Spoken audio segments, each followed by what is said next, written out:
আমি তো তারে বিশ্বাস করছি, ওইখানে ওই সিঁড়ির উপরে ওইখানে সে আমারে পরে বিয়ে করার পরে ওইখানে সে আমারে সহবাস করছে আমার সাথে। গাজীপুরের শ্রীপুরে হিল্লা বিয়ের ফতোয়া জানতে আসলে 2 ঘন্টার চুক্তিতে নিজেই বিয়ে করে একটি মাদ্রাসার মুহতামিম ইসমত আলী। বিয়ের 10 মিনিটের মধ্যেই ইমাম কফিল উদ্দিনের পাহারায় মসজিদের ভেতরে সিঁড়ির পাটাতনে ওই নারীর সঙ্গে সহবাস করেন মাওলানা আশিক। বউ তালাক দিয়েছে, এখন এই মহিলাটাকে হালাল করবে কি করে? এই পথ বের করার জন্য গোটা দেশে হুজুররা গবেষণা করছে। যে বাংলাদেশের বর্তমান যে অবস্থাটা, একটু শরম একটু লজ্জা মানুষের কিছু নেই। এই যে এখনো সমাজে প্রচলিত আছে হিল্লা বিবাহ, তাই না? আছে কি এখনো? আছে? হ্যাঁ, হাদিসে এদেরকে বলা হয়েছে ভাড়াটিয়া ষাঁড়। কি ভাড়াটিয়া ষাঁড়? তওবা তওবা, আস্তাগফিরুল্লাহ আস্তাগফিরুল্লাহ। যেটা শুনলাম, ইমামের পাহারায় বিয়ে দিছে, আর মিলন করানোর পরে বউ আবার ফেরত দিছে। বলেন এরা কি ইমাম? আপনারা বলেন হুজুর, কিন্তু আমি বলি কুকুর। এরা কুকুর বললেও কম বলা হয়, কারণ আল্লাহ বলে দিয়েছেন কি, বালহুম আদাল, তারা তার চেয়েও জঘন্য। নাউজুবিল্লাহ, আস্তাগফিরুল্লাহ আস্তাগফিরুল্লাহ আস্তাগফিরুল্লাহ। আপনারা, এটা যদি উমরের যুগ হতো তাহলে এদেরকে রজম করে একবারে বুক পর্যন্ত পুঁতে দিয়ে চারিদিক থেকে পাথর মেরে হত্যা করা হতো। বুঝছেন? যুগটা আসলে ওমরের যুগ না, এটা হলো ডক্টর ইউনূসের যুগ। বুঝতে পারলেন? কোন দিন ফিরে আসবে জানি না, তবে প্রত্যাশা করি আল্লাহ যেন দ্রুত ওই সোনালী যুগকে ফেরত দেন, যেখানে কোরআন সুন্নাহর বিধান কার্যকর হবে। না হলে এই সমস্ত এরা কি ইসলামের কর্ণধার? এরা মসজিদের ইমাম হতে পারে? যে ফালতু ফতোয়া দিয়ে 1 ঘন্টার জন্য বউটা আর একজনকে দিয়ে এটা হালাল করলো না হারাম করলো? বলেন তো দেখি। তওবা তওবা, আস্তাগফিরুল্লাহ আস্তাগফিরুল্লাহ। এই বাংলাদেশে এখন এই ফতোয়া চলতে পারে? ওই ইমামকে তো গ্রেফতার করার দরকার। ওই যে একজন পালায় বেড়াচ্ছে। তওবা তওবা তওবা, আস্তাগফিরুল্লাহ, নাউজুবিল্লাহ। শুনেন, তালাক বিধান শরীয়তের কি বিধান? স্বামী স্ত্রীর মনোমান্য তালাক দিতেই পারে, এর সাথে অনেক ঘটনা আছে। তো এক বৈঠকে যদি বাংলাদেশের নিয়ম আছে, তালাক তো বউকে দেয়, ওর মাকেও দেয়, ওর বোনকেও দেয়, বলে তোর গোষ্ঠী শুদ্ধি তালাক, বলে না এটা? প্রথমত যারা তালাক দেয়, নর্মাল ভাবে তালাক দেয়, কিছু নাই তালাক পট করে বলে দিলে, এদের বিয়ে না করাই দরকার ছিল। বুঝছেন? এরা কাপুরুষ। তালাক দেওয়ার আগে অনেকগুলো পন্থা আছে। পিটায়া সোজা করে দেবে আগে, বুঝলেন? তাও শুনলো না যখন, এবার বাপের বাড়ি থেকে বাবুর বাড়ি পাঠাতে। তা আর একটা মাধ্যম আছে, স্ত্রীর সাথে কথা বলতে করে দিবে, আলাদা ঘরে থাকবে। তাও যদি সোজা না হয়, কোথায় পাঠাতে হবে? বাপের বাড়ি পাঠাতে হবে। যাও, বাপ কতদিন রাখতে পারে বুঝা দেখা যাক। বুঝতে পারলেন? বাপ তো জানে আমি কোন জিনিস জন্ম দিয়েছি, জানে না বাপ? বাপ জানে না? খুব ভালো করে জানে। আর বাপের কাছে যেটা আছে ওইটা যে কেমন, এটাও বাপ জানে, কিন্তু বুঝেন না কথা? খুব ভালো জানে। এখন শুনেন, এটা পন্থা। বিয়ে কি হয় তালাক দেওয়ার জন্য? বলেন তো দেখি। এরা তো কাপুরুষ, তালাক দেবে কি জন্য? কিন্তু তালাক না দিয়ে উপায় নয়, কারণ ওই ডিমান্ড নিয়ে বিয়ে করেছে যে, বুঝেননি? পালসার গাড়ি নিয়েছে, মহারণা ধরেছে 10 লাখ টাকা। ওর 14 পুরুষ মিলে 10 লাখ টাকা সংগ্রহ করতে পারবে না, কিন্তু মহারা পাচ্ছে কয় লাখ? 10 লাখ। এখনো তালাকও দিতে পারে না, একটা বড় মুসিবতে। আর বাংলাদেশের আইন, তালাক দিলে হাজবেন্ডকে জেল খাটতেই হবে, এটা নাকি আইনই করা আছে। জামিন নাই। এই কেসের কি নাই? জামিন নাই, এটা লেখায় আছে নাকি, বুঝতে পারলেন? এখন কি করবে সে? কেন তালাক? এরপরও বিধান হলো এক মাজলিসে যদি তালাক দেয় 3টা না 3000 বার বলে, 3 কোটি বার বলে, তালাক কয়টা হবে? একটা। সুন্নাত দিকে ফিরে যেতে হবে। 2 নম্বর, যদি বউ না রাখতে চায় আর 1 মাসে আর একটা দিবে। কয়টা হলো? যদি না রাখতে চায় 3য় মাসে আর একটা দেবে, দিয়ে কি শেষ। তুই এক বৈঠকে 10 তালাক দিলে, 10,000 তালাক দিল, তালাক কয়টা হলো? একটা। তাহলে এই ওয়াইফকে ফেরত নেওয়া যাবে। যে 3 মাসের মধ্যে ফেরত নাই তো আলহামদুলিল্লাহ, কোনো সমস্যা নাই, এমনি ফেরত নিতে পারবে। কিন্তু যদি পার হয়ে যায়, বিয়েটা বিচ্ছিন্ন যদি হয়ে যায়, তাহলে ওই স্বামীর কাছে যদি আবার চলে আসতে চায়, তালাক কয়টা হয়েছে? একটা। 3 মাস পার হয়ে গেছে, রাগারাগিতে আসেনি, এমনি আসতে পারতো 3 মাসের আগে হলে। কিন্তু যদি পার হয়ে যায়, তাহলে চলে আসতে গেলে শুধু কি করবে? বিয়েটা পড়াই দেবে, কারণ বিয়েটা কি হয়েছে? বিচ্ছিন্ন হয়ে গেছে এই পর্যন্ত। আর যদি 3 তালাক হয়ে যায়, কয় তালাক? 3 তালাক হয়ে গেলে আর এই স্বামীর কাছে ফেরত আসতে পারবে না। দেখেন কি কি সর্বনাশটা করেছে। তাহলে 3 তালাক দিয়েছে না, কয় তালাক দিয়েছে বৈঠকে? 3 তালাক দিয়েছে একবারে। একসঙ্গে 3 তালাক দেওয়া হলো সুন্নাহ বিরোধী, কোরআন বিরোধী, মনে রাখবেন। তালাক 100 কয়টা দিতে হবে? একটা দিতে হবে। এটা হলো সুন্নাহ। একসঙ্গে তালাক 3 তালাক দেওয়া, এটা হলো সুন্নাহ বিরোধী। প্রথমত সুন্নাহ বিরোধী কাজ করেছে। 2 নম্বর, এই 3 তালাক অবৈধ তালাক দেওয়ার কারণে এই স্বামীর সাথে আবার সংসার করার জন্য আবার জেনায় লিপ্ত করাইছে। বুঝতে পারলেন? কয় তালাক যেহেতু হয়ে গেছে, 3 মাসে 3 তালাক দেওয়ার পরে স্বামী হারাম হয়ে যায়। কি হয়ে যায়? হারাম হয়ে যায়। তাও স্বামী দিলে, স্ত্রী দিলে না। স্ত্রী তালাক দিতে পারে না। বুঝছেন কথা? এবার শুনেন, 3 মাসে 3 তালাক দেওয়ার পরে স্ত্রী হারাম হয়ে গেল, ওই স্ত্রী আর আপনার জন্য বৈধ না। কি করা লাগবে? স্বেচ্ছায় যদি ওই মহিলার কোথাও বিয়ে হয়, স্বেচ্ছায় যদি সেখান থেকে তালাক হয়, তাহলে এই পুরুষের সাথে আগের স্বামীর সাথে বিয়ে করতে পারবে। হাত্তা তানকিহা জাওজান গায়রা। এখন এই 3 তালাক দিয়ে, একদিনের মধ্যে 3 তালাক দিয়ে ওইটাকে বৈধ করার জন্য আর এক ষাঁড়ের সাথে বিয়ে দিয়ে মেয়েটাকে ধর্ষণ করে পরের দিন আবার বিয়ে করবে। এর নাম কি? হিল্লা বিয়ে। এই তো এর নাম হলো কি? হিল্লা বিয়ে। নাউজুবিল্লাহ, আস্তাগফিরুল্লাহ। আচ্ছা, ইসলাম কি এত নোংরা কাজ করতে পারে মনে করেছেন? তো এখন আপনার কি বক্তব্য বুঝাবে? এখন তো হিল্লা নিয়ে ব্যস্ত আপনারা। কত পুরুষ মনে মনে ভাবছে যে এই সুযোগটা আমাকে দিল না কেন? আবার ঠিক বলছে, আপনারা ঠিকও বলছেন, তাই না? তওবা তওবা তওবা, আস্তাগফিরুল্লাহ আস্তাগফিরুল্লাহ। আগে তো শুনতাম যে অন্তত 1 রাত রাখতে হবে। কয় রাত? আর বিয়ে দেয় কার কাছে?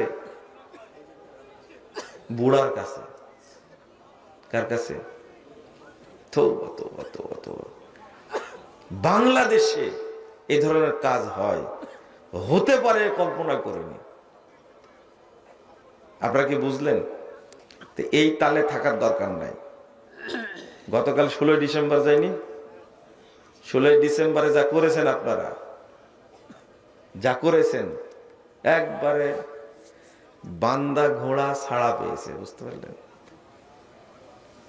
আনন্দ করলে কি এইভাবে করতে হবে আনন্দ? আমি কোনোদিন এটা দেখিনি। আর 16 বছর তো ছিলেন, 18 বছর তো ছিল না, তাই না?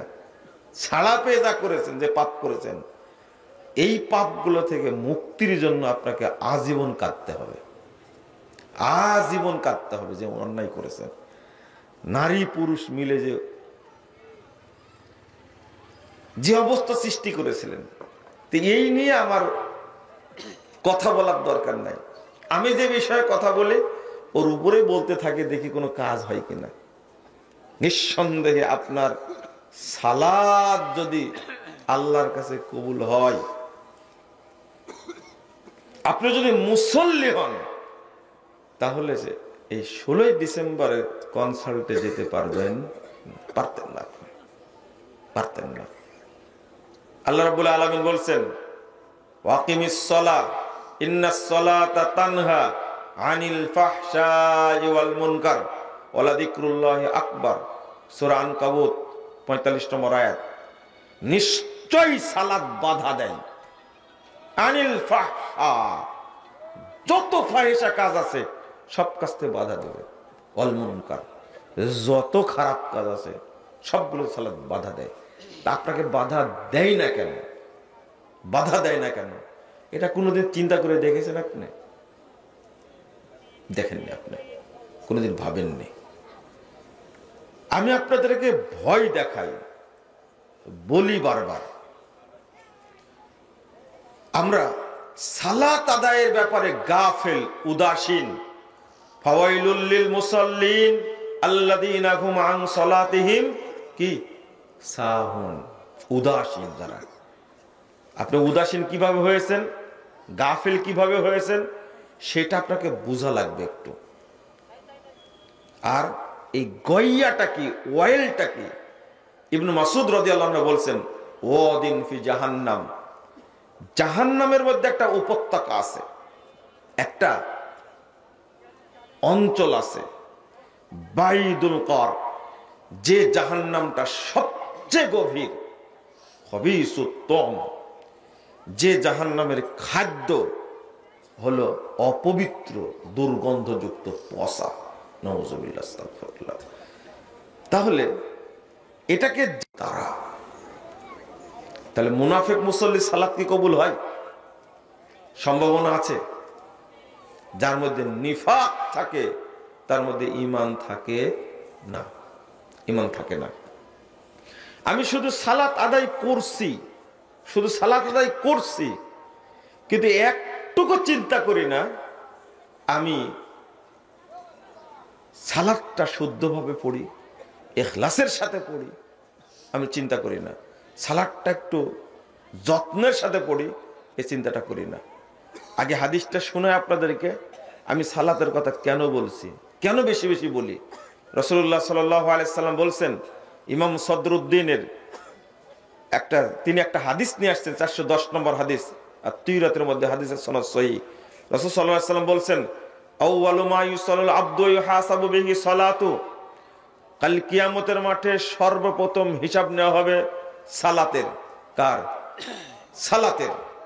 ফাইন কুবিলা মিনহু কুবিলা সাইরু আমালি, যদি সালাত কবুল হয়ে যায় তো যত আমল আছে সমস্ত আমল অটো কবুল হয়ে যাবে। তাহলে অন্য আমল কবুল হওয়ার জন্য ফাউন্ডেশন কি? সালাত। সালাত শুদ্ধ হতেই হবে। এই জন্য আহলুল হাদিসরা সালাতের ব্যাপারে বেশি কথা বলে, কারণ সালাতটা যেন শুদ্ধ হয়। 1 নম্বর, সালাত কবুল হয়ে গেলে হজ, যাকাত, সিয়াম, যত আমল আছে সব আমল আল্লাহ অটো কবুল করবেন। 2, সালাত যদি তার সঠিক হয়, প্রকৃত যদি মুসল্লি হয়, তার দ্বারা ফাহেশা, অন্যায়, নোংরা কোনো কাজ সংগঠিত হবে না। এটা আল্লাহ বলছেন, অন্য কারো কথা না। কার কথা? আল্লাহর কথা। কিন্তু একজন মুসল্লি 50 বছর যাবৎ সালাত আদায় করছে, আপনি বলেন তো দেখি, আপনি বলেন এই লোকটা 50 বছর যাবৎ জেনা করে কি করে? বলেন। একজন ব্যক্তি 60 বছর যাবৎ সালাত পড়ছে, কিন্তু 60 বছর যাবতই সে সুদ খাচ্ছে। একে বলা হয় যে পাপকে পরোয়া করে না, সে মুনাফিক। সে কি? মাওকুফ সূত্রে বর্ণিত হয়েছে ইবনে মাসউদ রাদিয়াল্লাহু আনহু থেকে যে ইন্নামাল মুমিন ইয়ারা যুনুবাহু কান্নাহু কায়দুন তাহতা জাবালিন ইয়াখাফু আন ইয়াকা আলাইহি মুমিন ওই ব্যক্তিকে বলে যে ব্যক্তি নিজের পাপকে মনে করে আমার উপরে বিশাল পাহাড়, যে কোনো সময় আমার পাপের কারণে পাহাড়টা পড়ে যাবে, আমাকে আল্লাহ ধ্বংস করে দিবেন। এই ভয়টা যে ব্যক্তি করে, যার মধ্যে এই ভয় আছে, তার নাম কি? মুমিন। তার নাম কি? মুমিন। ওয়া আম্মাল ফাজির, আর মুনাফিক ওই ব্যক্তি, ইয়ারা দুনুবাহু কাযুবাবিন মাররাল আনফি, আর মুনাফিক ওই ব্যক্তি যে ব্যক্তি পাপকে পরোয়া করে না, পাপ করতেই থাকে, পাপ করতেই থাকে। আর একটা মিলিয়ে নেন, নামাজ পড়ে সাথে সাথে পাপ করতেই থাকে, এ হলো মুনাফিক মুসল্লি। বুঝলেন না মনে হয় কথাটা? নামাজ পড়ে মিথ্যা কথা বলে, নামাজ পড়ে মুনাফিকি করে, নামাজ পড়ে জেনা করে, নামাজ পড়ে আত্মসাৎ করে। যেমন একজন ব্যক্তি নামাজ পড়ে, পাসপোর্ট অফিসে চাকরি করে, সে দুর্নীতি করে। পাসপোর্ট অফিসে, সচিবালয়ে, এক কথায় সরকারের যত অফিস আছে বাংলাদেশে, কোন অফিসের লোক তার রক্ত হালাল এটা মনে হয় না, অথচ নামাজ পড়ে। মাথায় কি আছে? টুপি আছে, গায়ে পাঞ্জাবি আছে, আজান হলে মসজিদে যায়। কিন্তু বিদ্যুৎ অফিসে বসে হাজার হাজার কোটি কোটি টাকা তারা আত্মসাৎ করছে, সরকারের সম্পদ আত্মসাৎ করছে তারা। কাস্টমসে, ভূমি অফিসে, থানা বলেন, লা হাওলা ওয়ালা কুওয়াতা ইল্লা বিল্লাহ, জেলা বলেন, ইউনিয়ন বলেন, কোন জায়গাতে ঘুষ ছাড়া কাজ হয় না। ঘুষ ছাড়া কাজ হয় না, ঘুষ খাই। বলেন তো, নামাজ পড়ে ঘুষ খায়, এই মুসল্লি না মুনাফিক? মুনাফিক। আমি এটা বলতে চাচ্ছি, আপনি কি বুঝতে পারছেন? নামাজ পড়ে মিথ্যা কথা বলে, বলে মুসল্লি না মুনাফিক? মুনাফিক। আর যে পাপকে পরোয়া করে না, পাপকে পরোয়া করলে কি নামাজ পড়ে সুদ খায়, নামাজ পড়ে জিনা করে, নামাজ পড়ে ঘুষ খায়? কোনোদিনই হতে পারে না এটা। এ মূলত মুনাফিক মুসল্লি। কি মুসল্লি? সেই সাথে আমি আর একটা কথা বলি, যে আল্লাহ রাসূল সাল্লাল্লাহু আলাইহি ওয়াসাল্লাম বলছেন, ইন্নাল্লাহা ইউবগিযু কুল্লা আলিমিন বিদ-দুনিয়া জাহিলিন বিল আখিরা। আল্লাহ রাসূল বলছেন, যারা দুনিয়াবি জ্ঞান সম্পর্কে অনেক জানে, কিন্তু পরকালের জ্ঞানের ব্যাপারে তারা কি? অজ্ঞ। কি? জাহেল। জাহেল বললে আপনারা মন খারাপ করছেন, তাই না? নবী মুহাম্মদ সাল্লাল্লাহু আলাইহি ওয়াসাল্লাম বলছেন জাহেল, আমি বললে মন খারাপ হয় কেন আপনাদের? হ্যাঁ, আপনারা তো বুঝেন না। আল্লাহ নবী বলছেন, আপনি ভালো করে শুনেন, ইন্নাল্লাহা ইউবগিযু কুল্লা আলিমিন বিদ-দুনিয়া, যত মানুষ আছে যারা দুনিয়াবি জ্ঞান সম্পর্কে অভিজ্ঞ, প্রাজ্ঞ, পণ্ডিত, যেই হোক না কেন, কুল্লা আলিমিন, যত মানুষ আছে, মানুষের মধ্যে যত লোক আছে, যদি জ্ঞানী হয়, তারা দুনিয়াবি ব্যাপারে আর দিন সম্পর্কে যদি না জানে, পরকাল সম্পর্কে যদি না জানে, তাহলে আল্লাহ নবী বলছেন সে জাহেল। আর এদের উপরে আল্লাহ রাব্বুল আলামিন গজব বর্ষণ করেন। কি বর্ষণ করেন? গজব বর্ষণ করেন। আল্লাহ বলছেন সূরা রোম 8 নম্বর আয়াত বলছেন, না 7 নম্বর আয়াত, আল্লাহ বলছেন, ইয়ালামুনা যাহিরাম মিনাল হায়াতিদ দুনিয়া ওয়াহুম ফিল আখিরাতি হুম গাফিলুন। তারা দুনিয়া সম্পর্কে অনেক জানে, তারা দুনিয়া সম্পর্কে কি? অনেক জানে, কিন্তু পরকাল সম্পর্কে গাফেল। ভালো করে শুনে নেন, বাংলাদেশের অধিকাংশ যারা জেনারেল শিক্ষিত মানুষ, যারা অধিকাংশ জেনারেল শিক্ষিত মানুষ, সবার কথা বলবো না, বড় বড় ডিগ্রি আছে, তারা দিন সম্পর্কে গাফেল। দিন সম্পর্কে কি? গাফেল। গাফেল মানে কি জানেন? একদিকে তারা অভিশপ্ত, আর একদিকে গাফেল।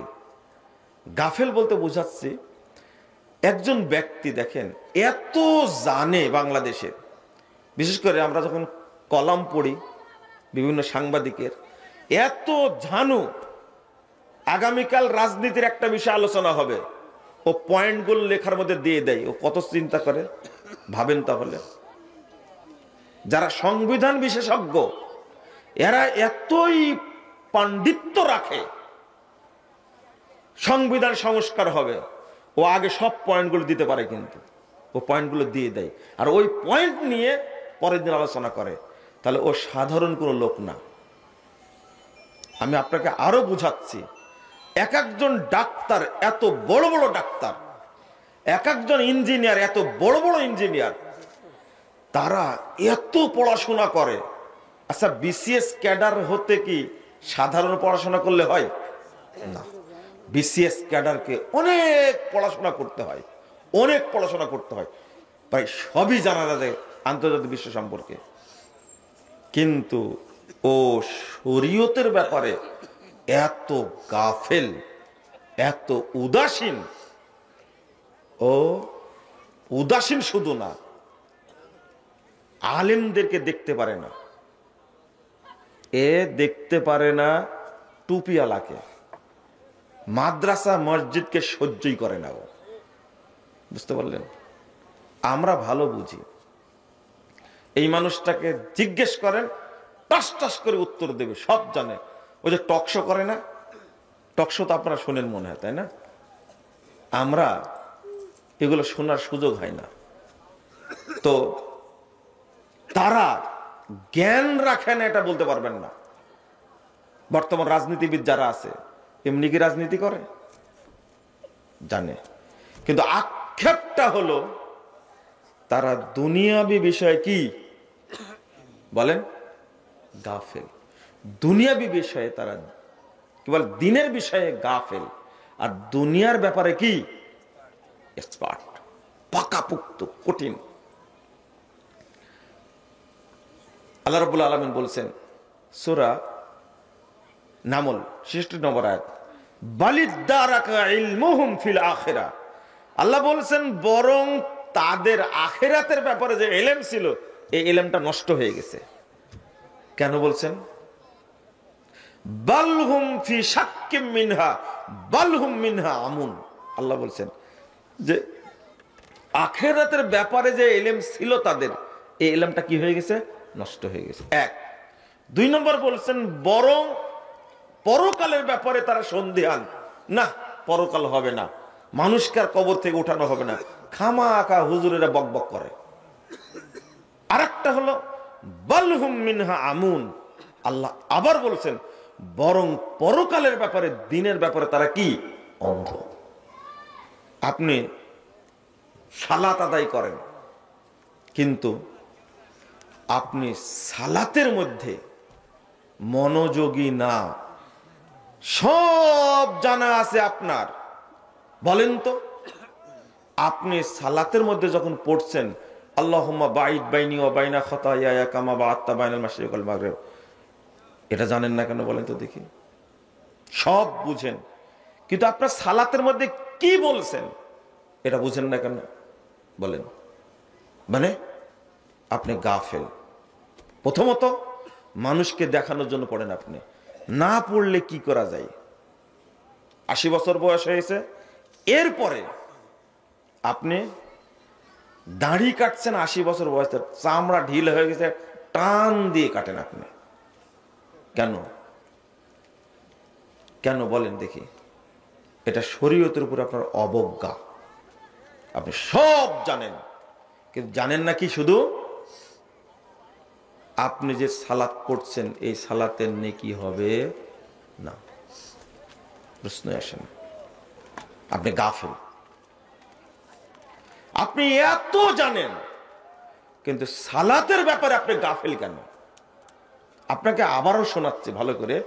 রাসূল সাল্লাল্লাহু আলাইহি সাল্লাম বলছেন ইন্নার রাজুল লা ইউসাল্লি সিত্তিনা সানা, তারা সালাত আদায় করবে, কোন ব্যক্তি সালাত আদায় করবে 60 বছর যাবত, মা তুকবালু লাহু সালাতুন, তার সালাত কবুল হবে না, কোন সালাত কবুল হবে না। কেন বললেন এটা? 387 নম্বর হাদিস, তাবরানী কাবিরের মধ্যে এসেছে। রাসূল সাল্লাল্লাহু আলাইহি সাল্লাম বলছেন তারা রুব্বা মুসাল্লিন লা খায়রা ফি, আবার বলেন, আবার শুনেন, কতক মুসল্লি সালাত আদায় করে, অনেক মুসল্লি সালাত আদায় করে, কিন্তু সেই সালাতের কোনো নেকি নেই। রাসূল সাল্লাল্লাহু আলাইহি ওয়াসাল্লাম বলছেন, রুব্বা মুসাল্লিন লা খলাকা লাহু ইনদাল্লাহি আযজা ওয়া জাল, বহু মুসল্লি সালাত আদায় করে কিন্তু আল্লাহর কাছে তার কোনো নেকি অংশ নাই। আপনি কি বুঝতে পারছেন কথাগুলো? বুঝেননি কথা? আচ্ছা বলেন তো, কোন মুসল্লিকে বললেন এইগুলো? আমার প্রশ্ন, কোন মুসল্লিকে বলছেন? সালাত পড়ে কিন্তু কি নাই? নেকি নাই, নেকি নাই। দেখেন, একজন দিনদার ব্যক্তি কিন্তু অশিক্ষিত, কি অশিক্ষিত, কিন্তু লোকটার মধ্যে তাকওয়া আছে। কি আছে? তাকওয়া আছে। ও কি সালাতের ব্যাপারে গাফেল? বলেন তো দেখি। না না, আজকে একবারে আল্লাহর কসম করে বলছে আজকের কথা। আজকে সৈয়দপুর এয়ারপোর্টে নামছি, নেমে আমি সালাত পড়তে গেলাম এয়ারপোর্টে, ছোট্ট মসজিদ, ওখানে সালাত পড়তে, আজকের কথা বলছি, আজকের কথা। তা আমি সালাত শুরু করে সূরা ফাতিহার মাঝামাঝি গেছি। সূরা ফাতিহার কি, ভালো করে শুনুন, মাঝামাঝি গেছি। আর একটা লোক এসে বসে গেল সালাত পড়তে, সাদা দাড়ি, প্যান্ট শার্ট পরা আছে। সে সালাত পড়তে গিয়ে শুরু করলো সালাতটা, যখন আমার সূরা ফাতিহা কি মাঝামাঝি। আমি কিন্তু বেশি সূরা পড়ি, বড় সূরা পড়িনি, আমি সূরা ইজা জা নাসরুল্লাহ, সূরা নাসর পড়েছি আমি, বুঝতে পারলেন? এই লোকটা 3 রাকাত মাগরিব পড়লো। আল্লাহর কসম করে বলছি, 1 মিনিট যদি পার হয় তাহলে 1 মিনিট 5 সেকেন্ড হয়েছে। 1 মিনিট কয় সেকেন্ড হয়েছে? 5 সেকেন্ড হয়েছে। 10 সেকেন্ড মনে হয়নি। এটা আমি আল্লাহর কসম দিয়ে বলছি, আপনার কসম করে বলছি, এটা আমার দেখা। আমার পাশে সালাত পড়লো একাকি চেয়ারে বসে, হাইরে ভাই, রুকু করা, সেজদা করা, এরকম এরকম। কখন যে দোয়া পড়লো আমার জানা না। এটা 1 মিনিটের মধ্যে 3 রাকাত পড়ে আমি কিন্তু সূরা ফাতিহা পড়ছি, সূরা নাসর পড়ছি, এরপর রুকুতে গেছি। ও রুকু থেকে উঠতে তো নাই, রুকু থেকে উঠতে কি নাই। আল্লাহ সাক্ষী, আপনারা সাক্ষী, আজকে বললাম শুনুন, এই ভদ্রলোক ফ্লাইটে আসছে, বুঝলেন? ফ্লাইটে আসছে। বলেন তো, এই শিক্ষিত মানুষের নামাজটা আর একজন অশিক্ষিত মানুষ কিছু জানে না, দোয়ার অর্থ তো কিছু জানে না, কিন্তু তার মধ্যে গাফলতি নাই। ওর মধ্যে কি আছে? ইখলাস আছে। ওর মধ্যে আছে কি? ওর মধ্যে একাগ্রতা আছে। সে সালাত পড়ে ধীরে সুস্থে। দেখবেন আপনার মুরব্বীদেরকে, আপনারা কি দাদি, মা, খালাকে চিনেন না আপনারা? তারা কি খুব উচ্চ শিক্ষিত? না। দেখবেন তাদের মধ্যে কত ইখলাস, কিন্তু কিছু জানে না, মূর্খ মানুষ। কিন্তু গাফেল কাকে বললেন আল্লাহ? এদিকে তাকান আগে। গাফেল কাকে বললেন? ইয়ালামুনা যাহিরাম মিনাল হায়াতিদ দুনিয়া ওয়া হুম ফিল আখিরাতি হুম গাফিলুন।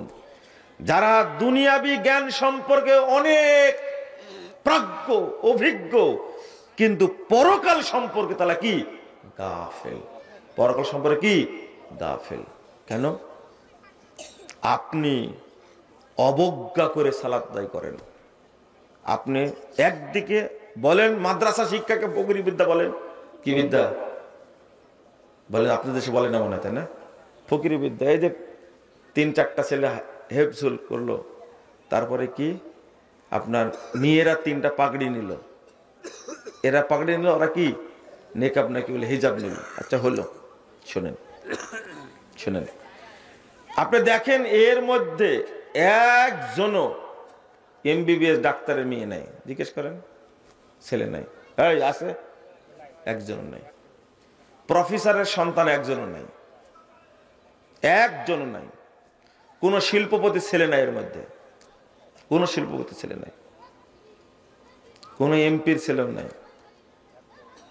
এমপির ছেলে, কলেজের টিচারের, তার ছেলেও না এর মধ্যে। আপনি জিজ্ঞেস করেন, নাই।